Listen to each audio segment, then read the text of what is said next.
Fala pessoal, tudo bem? Meu nome é Ângelo da Silva Neto. Hoje eu estou aqui no Seminário de Sistemas Embarcados em IoT 2020 e vou falar para vocês da minha palestra de título Sistema de Detecção de Anomalias e Sensor Veicular baseado em Sistema de Telemetria. Bem, acho que quando a gente começa a fazer qualquer aplicação na parte de embarcados, a gente começa o quê? Piscando LED e fazendo Hello World. Então, vou começar aqui de uma maneira similar, né? Fazendo esse print Hello World falando um pouco mais sobre mim. Então, eu comecei nesse mundo de embarcados mais ou menos em 2015, ainda estava na graduação, certo? Sou formado em engenharia eletrônica, e também, enfim, estava muito curioso, enfim, era um maker, enfim, querendo resolver projetos nessa área de embarcados de eletrônica. Tá? Então, desde então, que era talvez um hobby, enfim, uma consideração que eu gostava mais do meu curso na faculdade, virou também profissão. Hoje eu atuo já há 2 anos como engenheiro aqui no Instituto César, aqui em Recife, e também possuo mestrado, certo, em ciência da computação. Tá? Então, hoje eu vou estar aqui para falar um pouco mais para vocês do meu trabalho de mestrado em ciência da computação, que tem basicamente esse nome, e, enfim, um assunto que eu acho que é bem interessante, que está nesse contexto, certo, de internet das coisas e de indústria 4.0. Bem, como é que eu vou estar apresentando isso para vocês? Vou estar primeiro mostrando para vocês o porquê ele está conectando um veículo, certo? Deixando o veículo como objeto conectado e, consequentemente, coletando informações dele. E depois explicando, detalhando um pouco melhor desse sistema de detecção de anomalias veiculares, de um sensor veicular, tá bom? E também está exemplificando isso a partir de uma base de dados que eu mesmo coletei no meu veículo e os resultados finais. Então tá. Por que a gente precisa conectar nosso carro, certo? A gente chegou com a estimativa há alguns anos atrás que agora em 2020 a gente teria 20 bilhões de objetos conectados. Temos objetos conectados em nossa casa, enfim, televisão, luz, enfim, algum receptor inteligente. Temos também alguns dispositivos vestíveis, os wearables, que estamos em nosso corpo, enfim, como relógio inteligente, algumas pulseiras. E por que conectar mais um objeto do nosso dia a dia na internet? Então fica essa pergunta, certo? É só para, enfim, habilitar novas funcionalidades? É para, de fato, oferecer novos serviços? Qual é a razão disso? Então, hoje, nós temos 3 diferentes grandes setores, certo? Que são setores que estão relacionados a essa conexão interveicular, que é justamente um setor de infotainment, que é um setor de serviços ao condutor. Quem está conduzindo aquele veículo recebe algumas informações por o carro ser um objeto conectado, por estar conectado. Tem o setor de V2X, que é o setor de comunicação interveicular, é o veículo to X, esse X é alguma coisa, certo? Pode ser outro veículo, caracterizando o V2V, e também pode ser uma infraestrutura, o veículo V2I, que é o veículo to infrastructure, certo? Então, por exemplo, um semáforo inteligente conectado, tá bom? O último setor seria justamente o setor de telemática, que seria alguns estabelecimentos de Wi-Fi, por exemplo, no ônibus, enfim, no Wi-Fi de um carro conectado, e também trafegando alguns dados com relação ao veículo, a fim de fornecer também algum outro serviço, alguma experiência ao condutor. Certo? Então, eu começo essa palestra para vocês com uma indagação. Vocês têm ideia, pelo menos, de quantos megabytes, kilobytes, terabytes, gigabytes de dados são produzidos pelo seu veículo diariamente? Bem, eu acho que ninguém aqui tem um carro autônomo. Bem, se tiver sorte, né? Mas, enfim, acho que nossos carros são carros populares, algum carro um pouco mais sofisticado, que alguém tenha, por exemplo. Mas qual seria, talvez, essa diferença de um carro um pouco mais automatizado do que um carro popular, do que um Fusquinha antigo? Você sabe qual seria essa diferença entre os dados produzidos desses veículos? A gente pode, basicamente, no caso, estar distinguindo, tá? Esses diferentes veículos em diferentes níveis de automação, tá bom? Então, de um carro um pouco mais popular com funcionalidades mais básicas, a gente teria menos dados sendo produzidos. Quanto for maior o índice de automação, o nível de automação, e, consequentemente, o maior número de sistemas dedicados, sistemas embarcados dentro do carro, enfim, a gente vai estar aumentando o número de dados trafegados. Então, anteriormente, os carros tinham sistemas que eram comunicação ponto a ponto entre 2 sistemas embarcados. Imagine, entre 2 diferentes microcontroladores de um veículo. Hoje a gente já tem uma rede dedicada a esse carro, certo? Um barramento de comunicação veicular. Não só uma apenas, mas mais de uma. Tem diferentes tipos de redes hoje veiculares para diferentes tipos de aplicação. Não é apenas, por exemplo, a rede CAN. Tem outros tipos de comunicação hoje. A gente tem hoje a Ethernet veicular, tem FlexRay, certo? Tem algumas outras formas de comunicação. Então, aí, a título de curiosidade, eu apresento algumas fontes, tá? Esses valores nunca são exatos, tá? Esses valores amostrados aí na tela, sempre tem alguma diferença de um tipo de veículo, alguma classe de veículo para outra, tá bom? Chama a atenção que, no futuro, quando a gente tiver um tipo de carro totalmente, por exemplo, automatizado, certo? A gente teria, no caso, esse veículo autônomo com mais do que 1 gigabit de dados por segundo, certo? Por que isso? Porque a gente precisa saber de onde que vem todos esses dados do nosso carro. De onde é que vem? De onde é que esses dados estão surgindo? Porque eu tenho mais de 1 GB por segundo de dados sendo produzidos no meu carro. A resposta de tudo isso estão aonde? Nos sensores. Esses dados são obtidos a partir de diferentes tipos de sensores veiculares que nós temos. Desde, por exemplo, de um sensor que detecta apenas o nível do tanque de combustível, a um sensor que detecta se a porta está aberta ou fechada, a um sensor que indica qual é a temperatura do carro, qual é a temperatura externa, e por aí vai. Então, hoje, a gente tem muitos diferentes tipos de sensores veiculares. Tá? Não são apenas aqueles sensores de funcionalidades básicas. Tem alguns sensores que essas informações não estão disponíveis a nós, certo, condutores, a nós como se fossem consumidores de um carro, tá bom? Então, esse tipo de informação é que gera hoje, quanto maior a sofisticação do carro, maior os dados trafegados e, consequentemente, os dados produzidos, certo? Então, Lamey, acho que lança essa pergunta, visto que nós não temos ainda, por exemplo, aqui no Brasil, um carro autônomo 100% autônomo na rua, andando por aí sozinho, tá? O que a gente pode fazer com os nossos dados de um veículo comum? O meu carro, o seu carro, o que a gente pode fazer? Seja nós como, enfim, empreendedores, como makers, como engenheiros, quais seriam as ideias do que a gente pode estar fazendo com esses dados dos nossos veículos? Também fica essa pergunta, correto? Então, para estar dando seguimento a esse meu trabalho, a gente teve alguns dados. Eu tive alguns dados com relação à experiência do consumidor ao utilizar o carro como um produto conectado. Assim como eu e você, a gente utiliza o smartphone, como a gente utiliza, no caso, uma lâmpada conectada, enfim, uma televisão conectada. Que tipo de valor é que esse dado, que esse carro, no caso, vai estar produzindo para a gente a partir dos dados, certo? Não é apenas estar conectando objetos, que isso vai gerar a internet das coisas. A gente tem que ter algumas coisas, tem que ter um valor, certo, em cima dos dados. Então, através de algumas pessoas que responderam essa pesquisa, a gente tem aí, destaca no caso, que 94% delas gostariam de ter informações do carro e, no caso, informações sobre manutenção, tá bom? Elas disseram que sim, 94% das pessoas. E também uma das perguntas era qual tipo de conectividade você estaria permitindo que isso acontecesse. Esse dado ficasse armazenado no carro, esse dado poderia estar sendo transmitido, e 44% das pessoas falaram que, sim, poderia ser transmitido através do Wi-Fi ou dados, certo? 81% falou que era interessante estar monitorando parâmetros do veículo, e 73% concordaria, sim, com essa coleta dos dados. Porque algumas pessoas, de fato, não gostam de ter esses dados públicos. Então, uma parte dos consumidores, sim, de consumidores veiculares, estaria deixando isso acontecer, certo? E aí, fica a nossa pergunta. Tá, beleza. A gente tem parte dos consumidores interessados em produtos, interessados em serviços. O produto, no caso, é o carro conectado. Que tipos de serviços veiculares seriam esses que a gente poderia estar fornecendo para eles? Que tipo de sensor, que tipo de parâmetro eu vou estar medindo no meu carro? E outra dúvida que fica é como é que eu vou estar realizando isso, certo? Você tem hoje diferentes tecnologias de conectividade, como redes LPWAN, Sigfox, LoRaWAN, enfim, NB-IoT, a gente também tem redes 3G, 4G, 5G aí, como uma promessa para essa década, certo? Então, assim, como é que a gente poderia estar estabelecendo isso?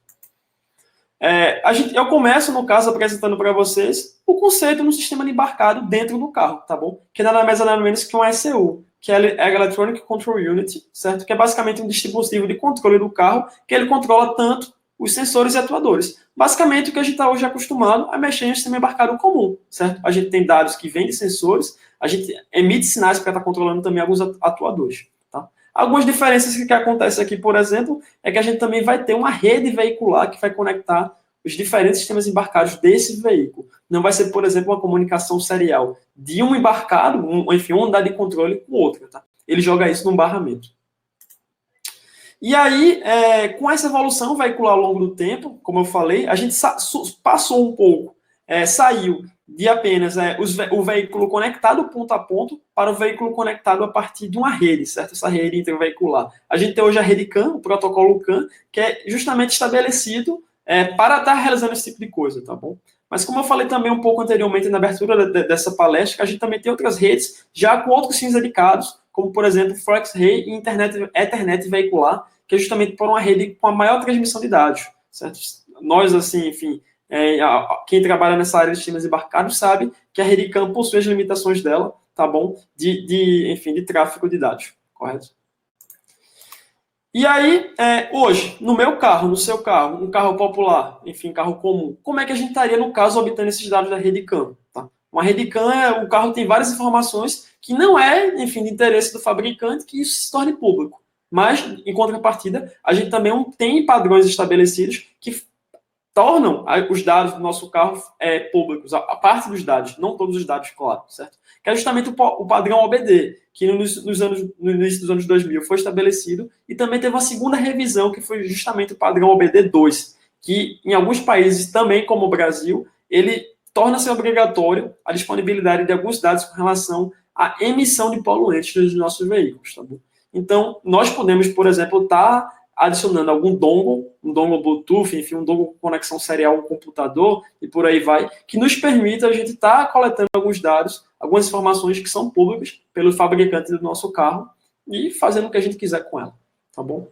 Então, isso aí através como? Através justamente de uma busca de um PID, que é justamente um Parameter ID de uma informação. Isso é bem tabelado pelos diferentes tipos, tá certo? De fabricantes e montadores. Hoje, se eu abrisse meu carro, seu carro, por aí vai, como é que a gente poderia estar localizando? A gente tem algumas partes do carro, certo? Que se torna bem fácil aqui de estar localizando. Assim que a gente abre a porta do carro, a gente pode ver aqui, que a gente pode ver logo nessa parte esquerda do carro, a gente pode estar localizando uma porta OBD ali. Se não está localizada ali, ela pode estar um pouco mais embaixo, mais ou menos aqui, certo? Ou também um pouco mais do lado direito. Alguns veículos, isso é um pouco menos comum, tá certo? A gente localiza o OBD por aqui, ou até mesmo no porta-luvas do carro, tá certo? Isso aí, querendo ou não, difere de fabricante para fabricante, tá bom? Isso aí a gente, no caso, vai variar, por exemplo, de uma montadora, no caso, para outra, correto? Então, só tirando aqui para ver, deixa eu ver, pronto. Então, assim, isso vai variar. Não necessariamente o padrão do meu carro vai ser igual ao do seu, correto? Então, como é que eu obtenho, certo, esses dados da OBD? Lembrando que a rede CAN é um par trançado, certo? Ligados por resistores de 120 ohms, tá bom? A gente tem basicamente como se fosse uma parte que é o CAN RX e o CAN TX, certo? E a gente tem alguns sinais de CAN. Não vou entrar tantos detalhes da rede CAN. Enfim, quem nunca ouviu falar, por exemplo, o portal Embarcados cheio de informações, cheio de tutoriais, já envolvendo certo esse tipo de comunicação da rede CAN. Vou ser um pouco mais objetivo aqui na minha palestra, visto que a gente tem outras coisas para estar falando também. Então, eu posso estar basicamente fazendo request de dados da rede CAN de uma simples maneira, enfim, de requisições, tá bom? Eu tenho, de fato, um dispositivo de leitura, esse dongle OBD que eu estou falando, que eu mando requisições com os PIDs. Esse PID seria basicamente uma espécie de um código hexadecimal do sensor, da informação que eu quero coletar, e eu recebo uma resposta de volta do meu veículo. Como é que eu sei que essa informação está disponível? Eu posso estar mandando um parâmetro, um código, enfim, que o carro vai estar me listando todas as informações, todos os PIDs disponíveis, tá certo? Isso, de novo, vai variar de modelo de carro, ano e de fabricante, tá bom? Então, às vezes, não é uma coisa assim tão unificada. Alguns produtos, alguns dongles desses, eles prometem estar descobrindo tudo, que todos os veículos, todos os parâmetros, enfim, às vezes é bastante difícil. É possível? Mas às vezes é bem difícil, porque algumas dessas informações são um pouco mais reservadas, certo? Hoje, como é que a gente poderia estar fazendo? Como eu disse anteriormente, a gente pode estar ligando esses adaptadores, esses dongles USBs, é um dongle Bluetooth, a gente pode estar ligando ele a algum aplicativo mobile em nosso smartphone, ou algum outro dispositivo que receba informações via Bluetooth, e está vendo isso em tempo real. Assim que a gente está dirigindo, que o motor do carro está ligado, um dongle Bluetooth pode estar recebendo essa informação. Tem alguns dongles, como eu falei, que são via cabo mesmo, a gente recebe essa informação, tá? E alguns outros que são até mais sofisticados, que já possuem algum tipo de conectividade com alguma rede IoT, tá? Não necessariamente alguma rede GPRS, ou 3G, ou 4G, mas até assim mesmo até um LPWAN, tá? E algumas opções também de estar, por exemplo, conectando algumas placas de desenvolvimento, como Raspberry Pi, enfim, alguma placa STM32, até os Arduinos mesmos, a rede OBD dos nossos veículos, correto? Bem, hoje eu vou falar um pouco mais da experiência que eu tive ao longo desse meu trabalho, em que eu conectei basicamente uma placa de desenvolvimento baseada em um ARM, enfim, um STM32, uma placa open source hardware, tá? Bem similar, vamos dizer assim, seria similar a feita uma plataforma Arduino, que é uma placa já bem conhecida, que é a Particle Electron, tá? Que é uma placa que ela fornece uma interface de desenvolvimento web, você pode mandar comandos para ela via OTA, assim, eu não necessariamente preciso conectar essa minha placa ao meu computador, tá? Aqui mesmo no Embarcados vocês acham mais informações sobre a placa Particle Electron, tá bom? E eu faço essa aquisição desses dados em meu veículo mesmo, pessoal, utilizado ao longo desse trabalho, ao longo dessa pesquisa, que é um veículo Toyota Etios, tá bom? E utilizo essa placa Particle Electron, que ela tem um detalhe que ela já também tem CAN nesse microcontrolador da placa, tá certo? Com uma plataforma de hardware dela, ou enfim, o controlador. E ela se conecta no caso, em um adaptador, um dongle. Essa plaquinha aqui chamada Carloop. Tá? Ela é uma plataforma exclusiva para esse fim, tá certo? Então entenda que assim, quando eu digo que o microcontrolador tem CAN, ele tem os dois pinos lá, CAN-RX e CAN-TX. Então você liga esses dados, no caso, por exemplo, em um transceiver CAN, tá certo? Esse projeto é totalmente open source, tanto a parte do software, que é o, enfim, software utilizado pela Particle Electron, assim como também pela parte do hardware, tá bom? Tem todos os esquemáticos e layouts também disponíveis. E a partir desse sistema de aquisição, eu posso fazer, no caso, uma base de dados com sensores veiculares, de dados de sensores, por exemplo. Detalhando isso aí um pouco mais, aí da arquitetura, tá certo? Tem esse módulo da UBLOX, que é um módulo de conectividade 3G, tá certo? Não foi utilizado GPRS, não 4G, NB-IoT, LoRa, não, foi rede 3G mesmo, tá certo? Com um SIM card mesmo já instalado. Tem aí o transceiver CAN, no caso, que é esse TJ1049, que eu mencionei anteriormente. Enfim, e essa placa também, ela tem uma conectividade USB, padrões GPIO comum, tá certo? E uma bateria de LiPo. Por que ela tem essa bateria de LiPo? Se a própria CAN também ela liga, tá certo? Ela tem, enfim, pode fornecer isso para a gente. É porque esse módulo da UBLOX, quem já trabalhou sabe, que quando ele envia dados, ele tem um pico de corrente. Esse pico pode chegar até 2 amperes, tá bom? Então, é mais ou menos por aí, eu acredito. Então, por isso que também tem essa bateria, que ele fornece, enfim, energia extra para que, de fato, se o sistema não conseguisse, de fato, por algum motivo, transmitir isso, a placa lá, a Particle Electron, vai ter essa energia suficiente. Bem, quem já mexeu com CAN sabe, a gente tem redes CAN com identificador de 11 bits e 29 bits, tá bom? O meu veículo, no caso, tem um identificador da rede CAN de 11 bits e a velocidade de transmissão em 500K, tá bom? Em 500 kilobits por segundo, tá? Durante essa execução desse trabalho, enfim, esse sistema de detecção de anomalias, baseado nesse meu sistema de telemetria, eu defini a operação do veículo em 2 diferentes modos, que é o veículo em movimento, enfim, um veículo com velocidade maior que zero, e um modo de operação que eu chamo de veículo em modo idle, certo? Que seria basicamente um veículo com o motor ligado, mas parado, velocidade igual a zero, tá certo?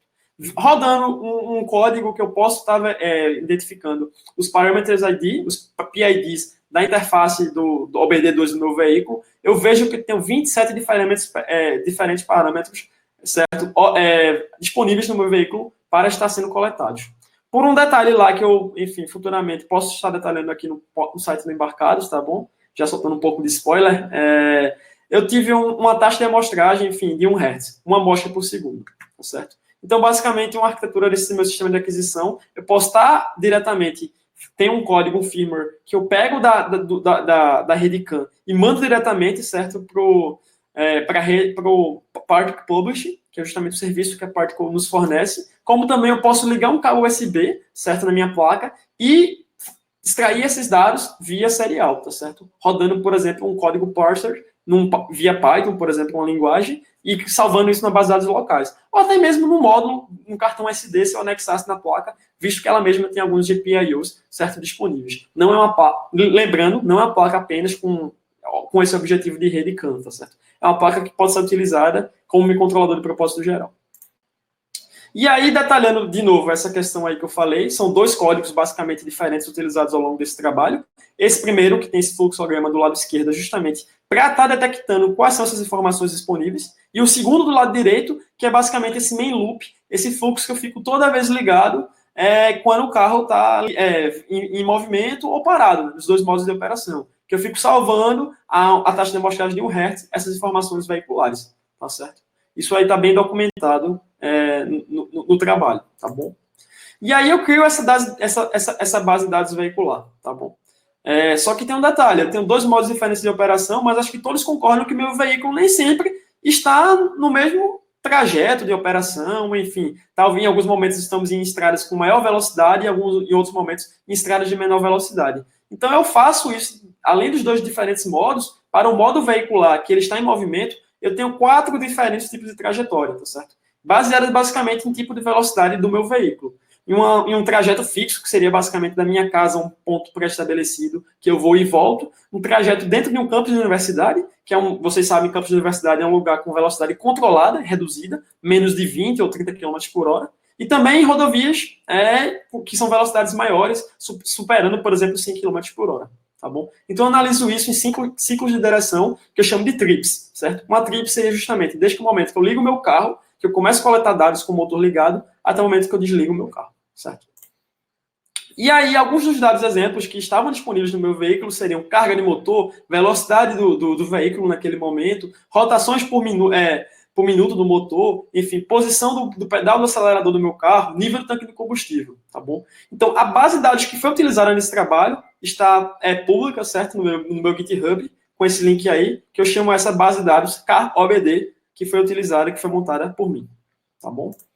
E aí fica essa pergunta, caramba, tu tá falando para mim que a gente pode pegar dados, pode pegar informações do veículo, massa, isso é bem legal, mas o que é que eu vou fazer com isso? Então, assim, vocês lembram que eu mostrei anteriormente, o que é que talvez as pessoas viam através do carro como consumidor, vendo, o carro é um produto conectado, o que é que isso pode trazer para mim, tá bom?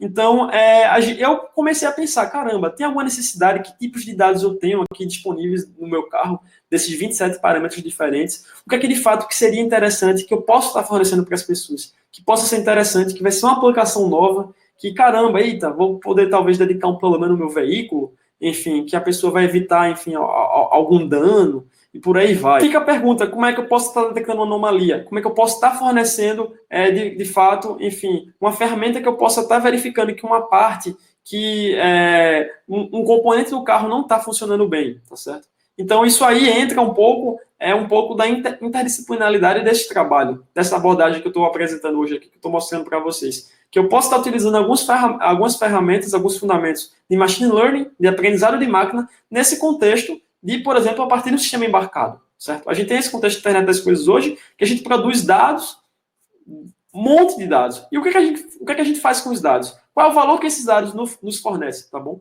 Então, geralmente, a gente, em machine learning, em aprendizado de máquina, a gente tem, geralmente, os dados que a gente precisa levar isso para uma máquina, que a gente precisa construir o modelo dessa máquina. Essa máquina precisa aprender. E, no meu caso, qual seria esse meu objetivo? Eu preciso que minha máquina aprenda o que é um dado do funcionamento normal de um componente, de alguma parte do meu carro, tá certo? Então, eu preciso, a partir de certa forma, de dados, que esses dados estão caracterizados como uma label, por exemplo, que seria, no caso, o funcionamento normal do meu carro, que essas labels poderiam ser, por exemplo, temperatura, velocidade, rotação do motor, e que esse modelo seja construído. Para que depois, posteriormente, que eu já esteja, por exemplo, com o modelo construído, que eu possa depois estar dando resultado de novas instâncias desses dados. Tá? Que, por exemplo, poderia estar caracterizando, caramba, esse dado aqui é de um funcionamento normal. Não, esse dado é anômalo. Tá? Então, eu utilizo alguns desses fundamentos de machine learning, aprendizado de máquina, tá? Justamente para a execução desse trabalho, dessa proposta. E aí, no caso, se você pegar qualquer livro de aprendizado de máquina, você vai ver que a gente tem alguns conceitos que a gente utiliza, que seria, por exemplo, a medida de desempenho, enfim, uma tarefa e uma experiência de treinamento, para que essa máquina aprenda sobre isso e, de fato, coloque isso em execução. No meu caso aqui em particular, desse caso de estar detectando anomalias, enfim, em um carro, tá certo? Em um sensor veicular, Minha medida de desempenho, P, por exemplo, vai ser justamente uma porcentagem de instâncias, de pacotes de dados, sei lá, que eu estaria, por exemplo, classificando de maneira correta. Ok. Isso aqui você caracterizou como dado normal. Beleza. Isso, de fato, é um dado normal. Então, a máquina acertou. De uma tarefa, certo? Que, no caso, como eu falei agora, acabei de falar, é justamente essa operação, certo? Esse funcionamento ok, uma operação do veículo, e tem essa experiência de treinamento, tá bom? Então, que é o quê? A partir de todos esses dados coletados, a partir da rede veicular, eu consigo montar esse modelo, tá certo? Esse modelo matemático a partir dos dados. E aí vem outra dúvida também. Tá, beleza. Ok, você vai utilizar fundamentos de aprendizado de máquina para a execução disso. A partir dos dados que eu coletei da minha rede veicular, do meu veículo, a partir do meu sistema embarcado, enfim, conectado, a partir do meu sistema de telemetria. Tudo bem. Só que anomalia é essa que você vai estar conectando do seu veículo? Desse teu sensor veicular, dessa peça, desse componente teu veicular. Então, a gente também tem alguns tipos diferentes de anomalias, tá certo? Que eu vou estar, no caso, tratando aqui nesse meu trabalho. Que, por exemplo, a gente tem anomalias pontuais, que em algum instante de tempo, por exemplo, de algum sinal, de algum comportamento, a gente vê, caramba, aquilo ali fugiu do padrão. O que é aquilo ali? A anomalia pontual, ela ocorre exatamente em apenas um instante de tempo, por exemplo. A gente também tem anomalias contextuais, que são anomalias que acontecem num contexto, por exemplo, imagine essa senoide aqui, a gente tem apenas, por exemplo, num pico dela, em vez de ela se manter num valor constante, sei lá, em amplitude A, ela aumenta para 2,5A, 2 vezes A. Opa, isso aqui tá estranho, tá certo? E também nós temos anomalias coletivas. Nessa terceira figura, por exemplo, a gente vê um caso aqui acontecendo, uma anomalia contextual, certo? Antes mesmo do do sinal ficar constante, e posteriormente a gente só vê esse sinal constante. Ou seja, aconteceu uma anomalia coletiva. O resto daquele sinal, do sinal, o resto daquele conjunto de dados, apenas comporta daquela forma. Isso aí está estranho, a caracterização da anomalia coletiva, tá bom? E aí, no meu caso, para essa execução desse meu trabalho, dessa proposta, eu fico apenas detectando nesse meu sistema as anomalias contextuais, tá certo? Dentro de algum contexto, algum componente, alguma peça do meu carro, de algum sistema do meu carro estaria falhando, e é isso que eu quero também estar detectando, tá bom? Estou detectando. E aí também fica outra questão. A gente tem hoje no carro a rede intraveicular, que dentre os diferentes ECUs, as diferentes unidades de controle do meu carro compartilham dados, enfim. O painel do meu carro, enfim, do meu sistema de multimídia produz algum tipo de dado, certo? E ele está ali. O sistema, por exemplo, que é só apenas responsável por eu girar, enfim, o carro para o lado direito ou para o lado esquerdo, a partir do volante, é um sistema embarcado, enfim, de tempo real, tá certo? E só responsável por aquilo ali. Quando eu buzino também, o sistema das luzes. Mas, caramba, tudo bem. Tem outro detalhe que não apenas nesses diferentes sistemas, que a anomalia poderia acontecer em nenhum desses sensores, nenhum desses atuadores, seria justamente uma anomalia dentro do conteúdo de uma mensagem desse barramento veicular, tá bom? Então, algum tipo de mensagem dessa poderia estar sendo corrompido. Corrompido como? Alguém interessado, enfim, externamente ou internamente dentro desse sistema do meu veículo, pode estar corrompendo aquele tipo daquele meu pacote veicular, querendo fazer algum sistema fora do comum no meu carro. Aquilo ali também seria uma anomalia. Então, nesse meu trabalho, nesse meu contexto, eu destaco que eu trato aqui anomalia dentro do sinal, tá certo? Como assim dentro do sinal? Eu não estou interessado, por exemplo, se alguém alterou um bit, 2 bits do conteúdo daquela mensagem, por exemplo, em codificação binária. Não. Eu estou interessado se alguém, no caso, se aquele componente da origem física que gerou, por exemplo, se for um sensor que mede, enfim, um valor entre 0 e 10, se aquele sensor, por exemplo, está medindo 15, ou está medindo menos 1,5, você deveria só ficar apenas entre 0 e 10. Isso que eu vou estar caracterizando como um comportamento anômalo, tá bom? Então, é o sinal, tá certo? É de uma origem física que torna aquilo ali me caracterizando como anomalia. E aí, novamente, são várias perguntas que a gente, às vezes, vai estar fazendo, vai estar questionando, para poder estar pensando em o que fazer, o que é que a gente propor. A gente sempre tem essa dificuldade. Caramba, eu tenho aqui um sistema que monitora dados utilizando uma tecnologia LPWAN. Enfim, um contexto natural aqui hoje tem, por exemplo, nesse mundo embarcados de IoT. Mas qual é a aplicação? Qual é o tipo de valor que eu consigo a partir desse sistema que coleta o dado? Nesse meu caso aqui, a gente tem um veículo. A gente está tratando agora esse veículo conectado a partir do sistema de telemetria. Legal, massa. Mas que tipo de retorno eu vou estar trazendo para isso, por exemplo, para o consumidor desse carro conectado? A gente tem esses diferentes parâmetros. No meu caso aqui desse trabalho, apenas 27 diferentes parâmetros que eu consigo extrair, enfim, da minha interface OBD, do meu barramento veicular. Mas qual deles vai ser mais importante que eu poderia estar, por exemplo, entregando para mim mesmo? Ou se eu for tornando isso aqui um produto, caramba, o retorno maior, por exemplo, se meu carro tem um valor, o que é que pode acontecer de pior com o meu carro? Acho que todo mundo sabe, é uma expressão que a gente já ouviu falar, que é bater o motor do carro. O motor fundiu, que é justamente quando acontece um superaquecimento do motor, tá certo? E para isso a gente tem no carro um reloginho que eu acho que muitas pessoas já viram, enfim, alguns talvez sejam curiosos e ficam querendo saber o que é aquilo ali de fato, que é o reloginho justamente a temperatura do motor. A gente conhece dessa maneira. Mas aquele relógio ali de fato era a temperatura do líquido de arrefecimento do motor. Que o motor tem um sensor, é popularmente conhecido como sensor ST, tá certo? Que é o sensor de temperatura desse líquido de arrefecimento. E aí, eu vi também naquela pesquisa que eu fiz com os consumidores com relação ao carro como produto conectado, que tipo de informação que você queria, tá certo? Então, muitas pessoas, 81%, disse que era importante avaliar parâmetros. Todos aqueles dados já mostraram. Mas 94% falaram que queriam dados sobre manutenção.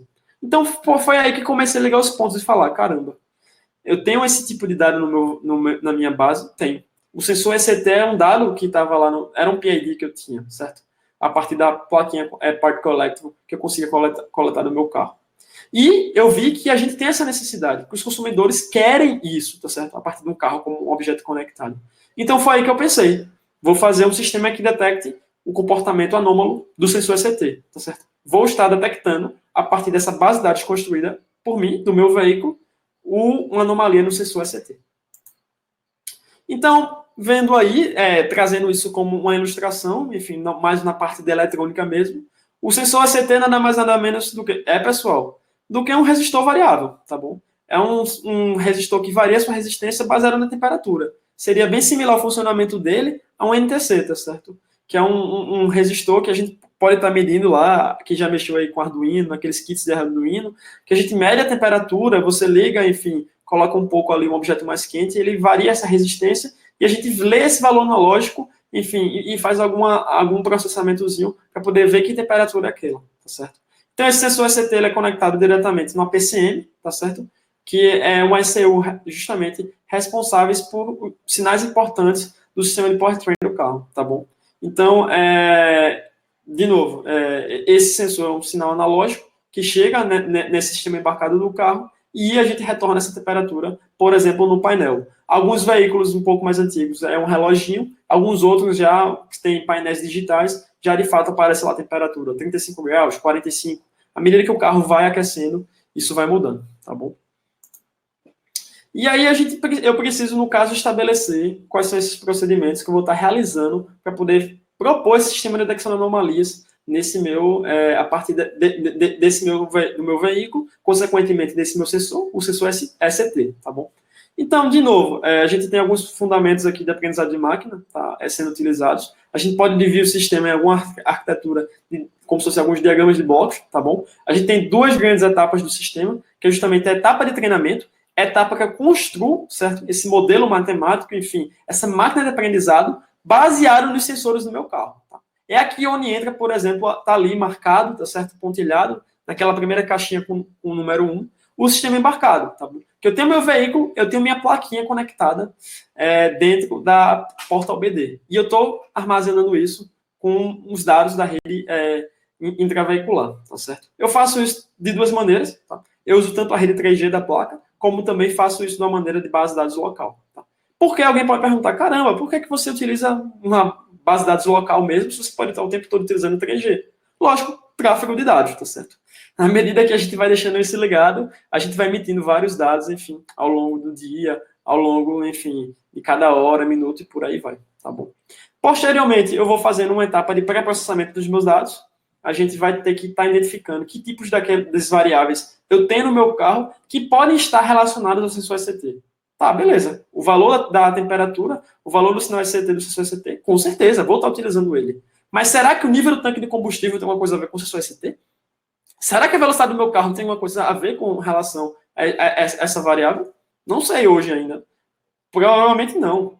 A gente pode dizer que não, mas a gente não sabe o índice de correlação entre essas duas variáveis, correto? Depois vou estar fazendo essa seleção de características, vendo quais dessas variáveis eu vou estar, de fato, selecionando para a construção do meu modelo, tá bom? Só voltando um pouco, essa etapa 2, a gente pode estar extraindo outras características, outras informações dessas variáveis. Como assim estar extraindo? A gente poderia, por exemplo, estar extraindo uma média, estar extraindo um desvio padrão, tá certo? Uma curtose, enfim. Alguns às vezes, fundamentos estatísticos, tá bom? Dos sinais, tá bom? E aí, o número 4 é justamente essa construção do modelo, essa máquina de aprendizado que eu vou estar construindo, para depois estar aplicando isso nos dados provenientes do meu veículo. Tá? Lógico que é importante que os dados da etapa de treinamento não sejam os mesmos da etapa de testes, tá? Porque senão a gente pode ter alguns problemas, tá? Você vai estar construindo uma máquina que ela sempre vai acertar. Por exemplo, se eu tivesse apenas 5 instâncias de dados conhecidas e utilizasse as 5 para treinar meu conjunto, construir meu modelo, massa. Construir. Se eu pego uma dessas 5 para testar esse meu modelo, caramba, eu utilizei ela durante essa etapa de construção. Tá? Então eu sei quem é ela. Eu vou acertar se ela é um funcionamento normal do meu veículo ou não, tá bom? Nesse processo de classificação. Então, por isso que é interessante que nessa etapa de testes eu não utilize os mesmos dados utilizados durante a etapa de treinamento, tá bom? São conjuntos totalmente aqui diferentes. Lógico que alguns, para quem já é familiarizado com o aprendizado de máquina, às vezes, em alguns processos, claro que a gente utiliza isso para poder validar o processo, tá bom? A gente tem a distinção de conjunto de treinamento, conjunto de validação, conjunto de teste, tá bom?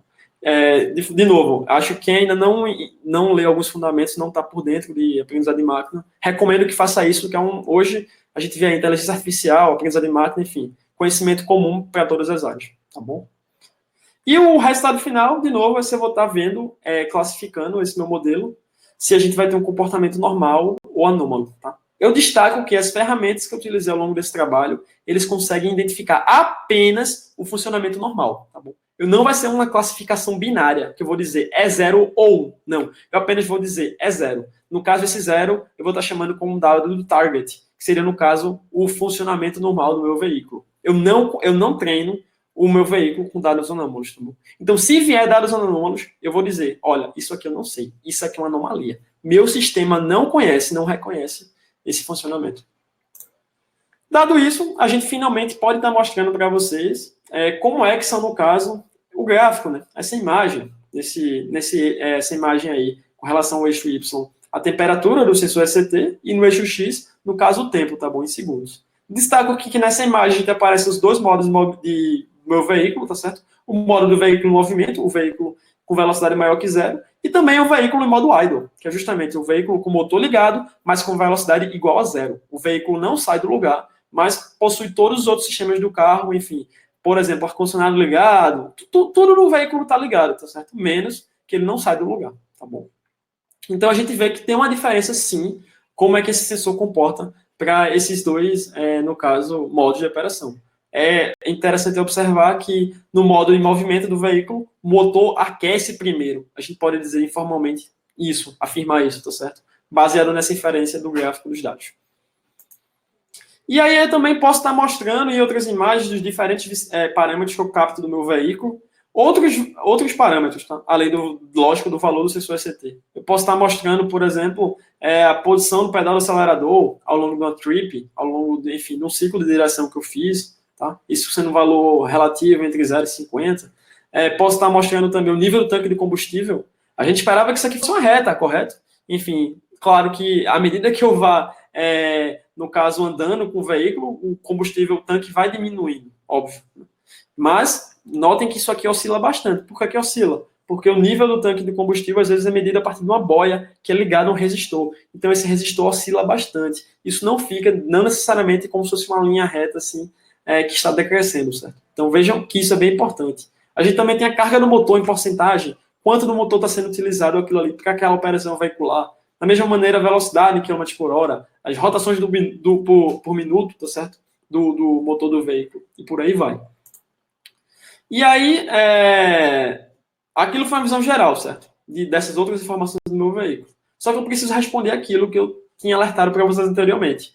Qual é meu objetivo? Eu quero detectar anomalias no sensor ECT, no sensor do líquido de arrefecimento do meu veículo. Será que outra variável, alguma outra informação do veículo vai me ajudar a fazer isso? Então, eu começo também a fazer uma análise de correlação para poder estar verificando, para poder estar selecionando essas características. Antes disso, eu faço também algumas outras extrações de características, tá certo? Eu faço, enfim, um processo de estar verificando a média dessas variáveis e também estar extraindo, por exemplo, o desvio padrão. Então, em vez de estar, no caso, sempre vendo essa variável a cada instante, enfim, eu faço operações de janela, tá bom? De janelamento nesse meu sinal. A cada intervalo, por exemplo, de 5 segundos, de 4 segundos, eu crio uma nova variável, como se fosse uma nova instância daquele dado, tá certo? Para poder estar salvando isso, tá bom? Então, isso aí é um pouco uma parte mais da operação matemática. Quem tiver mais interessado nisso, no final dessa apresentação eu deixo o link para essa minha dissertação, desse meu trabalho, e que você pode estar vendo isso com mais detalhes. Tá? Vou pular um pouco mais rápido dessa parte, porque de fato é uma parte com um pouco de rigor, um pouco mais matemático, explicando como é que foi feito isso, de fato, na teoria, tá bom? Vou pular um pouco mais para a parte prática. Vendo isso aí, dessas diferentes, enfim, características, dessas variáveis, eu faço uma matriz certa de correlação, para poder estar verificando que outras informações eu poderia estar vendo, tá bom? Tem todas as informações nessa minha base de dados listadas, quais foram essas informações coletadas do veículo. E eu chego ao final, tá? Nesse FI aqui, nessa instância final da entrada da construção desse meu modelo de aprendizado de máquina, dessa detecção de anomalias, que é justamente com 4 variáveis, tá? Que é justamente a variável desse processo de janelamento, tá? Que é essa média do sensor, esse X1 é justamente representado pelo sensor ECT, tá bom? E tem outra variável que eu utilizo, que é justamente, no caso, o valor da carga do motor, tá bom? Eu vejo que a carga do motor é a segunda variável que possui uma maior correlação com o valor do sensor ECT, tá bom? Da temperatura no sensor ECT. Então, no final das contas, minha instância para poder estar construindo esse modelo são 4 variáveis, que é justamente a média, o X1 é a média do sensor ECT, o X2 ali, certo? Que é a média também da carga do motor. Esse S ao quadrado X1, no caso, enfim, é justamente o valor da variância, tá certo? Do sensor ECT, e também o sensor S ao quadrado ali é o desvio padrão, tá bom? O valor do sensor ECT. Isso é apenas um rigorzinho matemático. Espero até que eu tenha falado certo, essas variáveis aí.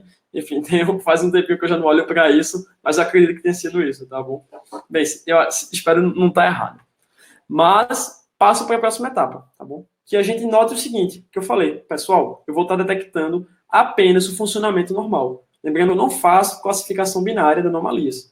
Alguém vai perguntar, sim, de onde é que eu venho as anomalias?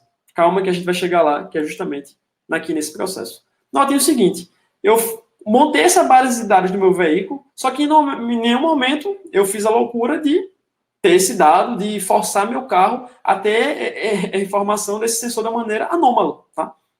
Então, como é que eu vou fazer para poder... Caramba, eu preciso detectar que aquilo ali é anomalia no meu carro. É quando o componente estiver quebrando ou acontecer alguma coisa com ele, certo? Ele vai estar no estado dele de funcionamento que não corresponde com o real. Como é que eu faço isso? Eu faço, de certa forma, uma inserção artificial de anomalias nos sinais. Tá? Visto que eu coletei os dados, eu faço apenas baseado em alguns fundamentos. Eu mostro isso na minha dissertação, tá bom?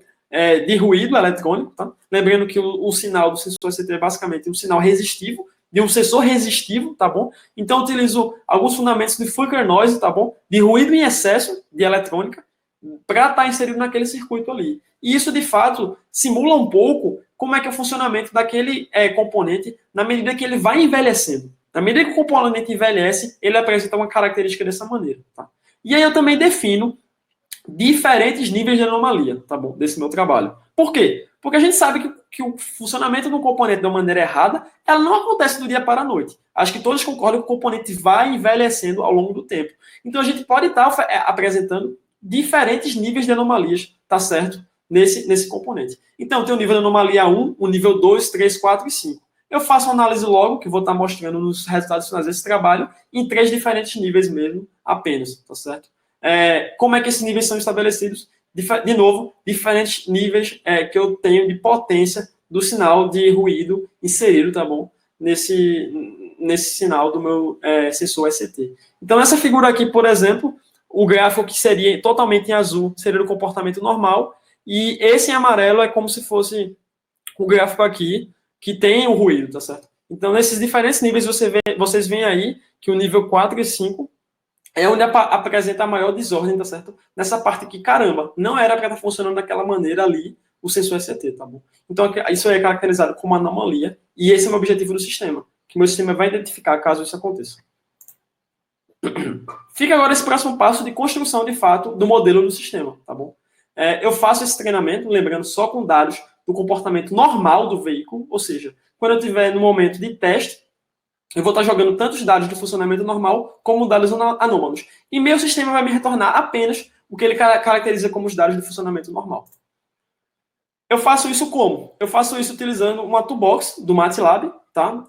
Por critério mesmo do meu desenvolvimento, eu escolhi o MATLAB e não outra linguagem de programação como Python ou C, C++, tá certo? E fiz esse processo todo de treinamento, fiz a captura dos dados a partir daquela minha base, do meu embarcado. Eu tenho essa base de dados em arquivos CSV e eu importo isso para o MATLAB, tá? Eu separo isso em dois grupos de treinamento, em dois grupos diferentes, um grupo de treinamento e um grupo depois de teste, tá certo? Faço esse procedimento também de maneira diferente 30 vezes para fins estatísticos. Porque lembrando que quem já trabalha com machine learning, com aprendizado de máquina, inteligência artificial, sabe que a gente precisa fazer isso mais de uma vez para poder, de fato, validar que o sistema é robusto. Uso diferentes técnicas, certo, de detecção de anomalias para isso. São essas 10 diferentes técnicas, tá bom? E eu preciso estar identificando, são técnicas com diferentes fundamentos também matemáticos, algumas técnicas estatísticas, outras técnicas baseadas em árvores de decisão, algumas técnicas baseadas em limiares, tá certo? KNN também, que é uma técnica bem popular em aprendizado de máquina, de distância entre vizinhos, e por aí vai, tá? E aí eu tento, de alguma forma, tenho que estabelecer algum critério para poder dizer qual técnica, essa técnica A vai ser melhor que a técnica B por causa de alguma coisa, tá bom?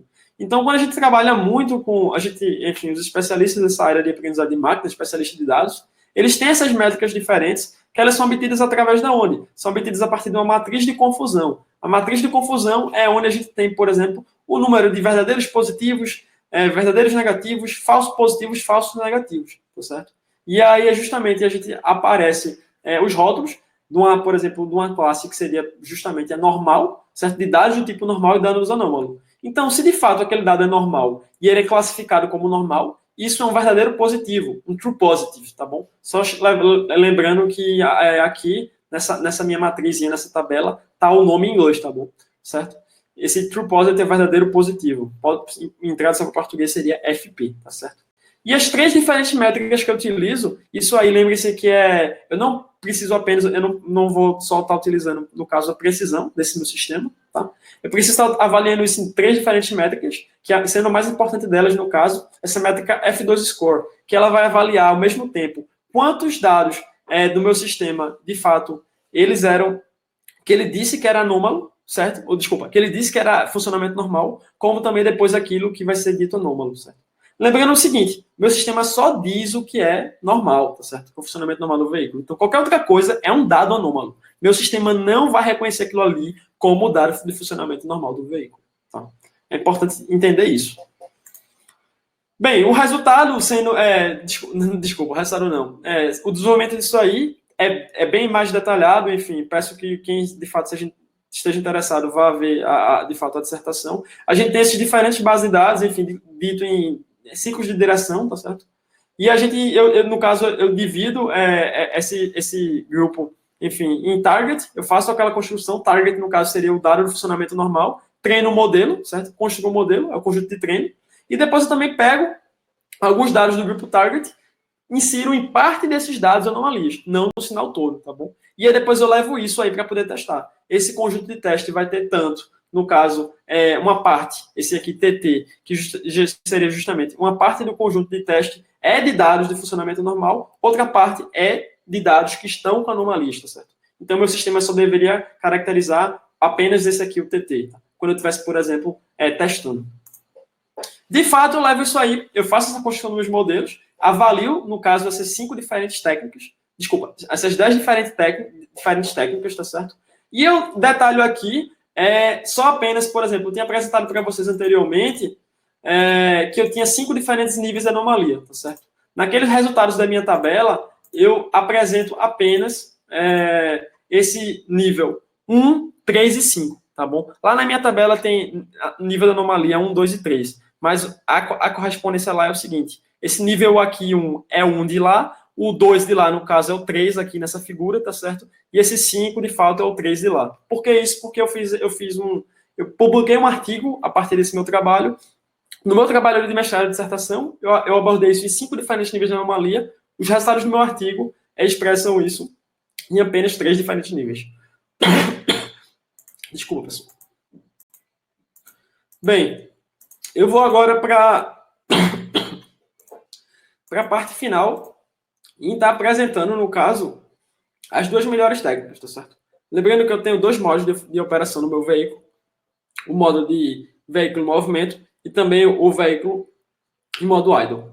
Então, para o modo idle, a melhor técnica foi o KNN, certo? Apresentado aí a partir dos níveis do F2 Score, certo? Basicamente apresentados para o nível de anomalia 1, 2 e 3. E para o modo em movimento, é justamente a técnica OCSVM, que é o One Class SVM.